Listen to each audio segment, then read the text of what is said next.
അങ്ങളെ പറയുന്നോണ്ടൊന്നും തോന്നില്ലേ, ഇവിടെ കള്ളു കുടിക്കാൻ പറ്റത്തില്ല. ശരി, ഇവിടെ ഇരുന്ന് കുടിക്കുന്നില്ല, വെള്ളത്തിൽ നില ഇരുന്ന് കുടിക്കാം. അതല്ല പറഞ്ഞത്, ഞങ്ങളുടെ പപ്പയെ കൊണ്ട് കള്ളു കുടിക്കാൻ പോകാൻ പറ്റത്തില്ല. അങ്ങടെ വയറ് കണ്ടാ അറിയാം കരൾ വീർത്ത് പ്രസവിക്കാറായിരിക്കുമെന്ന്. എടാ ഇത് മസിലാണ് ചേർക്കാ, നെഞ്ചത്തെടുത്ത് വെക്കാൻ സ്ഥലമില്ലാത്തോണ്ട് വയറ്റത്തോട്ട് എടുത്ത് വെച്ചു. ആകെപ്പാടെ 1 കിലോ കള്ളും കൊണ്ട് നടക്കുന്നതാണ് എന്റെ പപ്പ.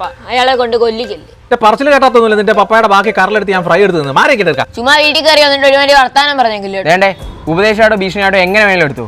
അങ്കിളിനെ ഞങ്ങൾ സ്കെച്ചിട്ട് കഴിഞ്ഞു, പണി മേടിക്കാൻ നോക്കും.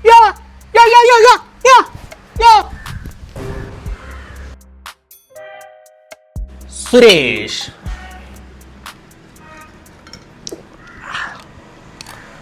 ഞാൻ വരുന്ന വഴി നിന്റെ മക്കൾ തന്നെ ഒന്ന് വരട്ടി. ഞാനങ്ങ് പേടിച്ചെന്ന് അവന്മാരുടെ വിചാരം. പേടിക്കണം, ഞാൻ വരെ അവന്മാരെ പേടിച്ചാണ് ഇവിടെ ജീവിക്കുന്നത്.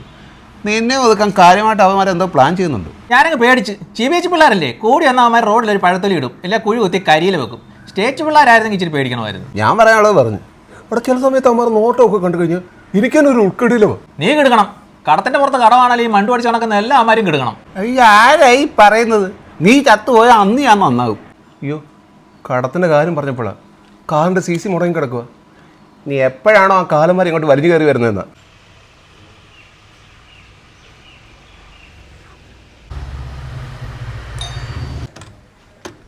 ആരെ? മിസ്റ്റർ ബിജു അല്ലേ? പപ്പ സാർ അകത്തോട്ടിരിക്കും, ഞാൻ പപ്പയെ വിളിക്കാം. ഗുഡ്. സാറ് ബാങ്കിൽ നിന്നാണല്ലേ? കാറിന്റെ CC ഞങ്ങൾ ഒരാഴ്ചക്കുള്ളിൽ അടച്ചോളാം. അത് നിങ്ങൾ എപ്പോഴെങ്കിലും ഇടയ്ക്ക് ഇപ്പോൾ പോയി 2 ഗ്ലാസും ചെറിയ വെള്ളം എടുത്തുണ്ടോ? ഹൗസം പൊപ്പടോടെ ഡേടാ ഇനി പോര്.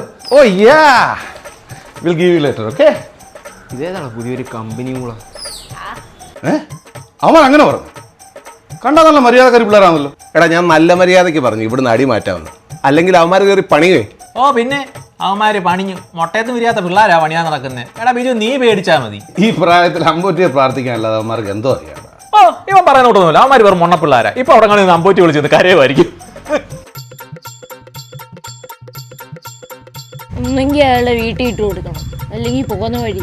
ഞാൻ പറഞ്ഞില്ലേ പഴുത്തലി വെക്കുന്ന കാര്യമാണ്. നീ പറഞ്ഞ പോലെ വല്ല നടക്കൂ. ഞാൻ ഇതിനകത്തൊരു ഡിവൈസ് വെച്ചിട്ടുണ്ട്. ഈ ഡിവൈസിലെ ടൈമറിലെ ടൈമും സെയിം ആകുമ്പോൾ ബ്ലാസ്റ്റാ. ബോംബുണ്ടാക്കുന്ന കാര്യമാണ്. ബോംബുണ്ടാക്കുന്ന പിള്ളേർക്കാണ് ഞാൻ പപ്പട പോളി കൊടുക്കാൻ പോയി. എല്ലാം കഴിയടാ, പപ്പടവിടെ തെണ്ടിക്ക് ഓർണം കൊടുക്കണം. ബിജുവേ, അവന്മാര് പറയുന്നതിലും സത്യമുണ്ട്. ഒരു ഭവനത്തെങ്കിലും നമ്മളിങ്ങനെ മദ്യപിക്കുന്നത് ശരിയാണ്.